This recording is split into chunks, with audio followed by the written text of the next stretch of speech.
Today, I wanted to tell the story of when I started gardening back in 2022. I got interested in gardening and I wanted to see if I could grow anything as a first time gardener. So I began growing plants that I thought would be easy to grow, like herbs. The first one that I actually had a lot of success with was basil. And while I was gardening, one day I noticed that there was a baby praying mantis living in my garden, on specifically my basil plant. And so I kept going outside, and I would check like once a day to see if this praying mantis was still there. And it was. And I watched this praying mantis grow, and I named her Basil because she was living on my basil plant.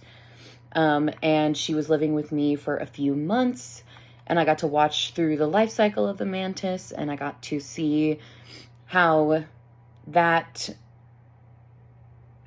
live their life cycle, how they molt and how they grow and like what they do just as a mantis in life. And I really cared about that mantis. I, checked on her every day, making sure that she was still there. And then one day a storm came and blew her out of the basil plant, and she landed in a spider web and died. I was very sad about that.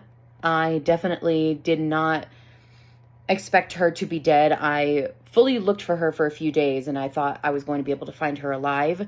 But instead she was dead, and I found her dead, and it was very sad. But then a week later, a pregnant mantis came to my backyard, and I found her and I raised her until she had her babies in my backyard.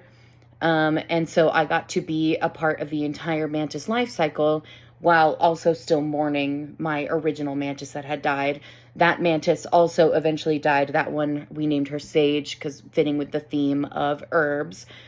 But getting to know this whole process, it really changed a lot of the way I think about nature and just the way I feel about creatures in general. I used to be afraid of bugs, but now I'm not anymore because of this experience.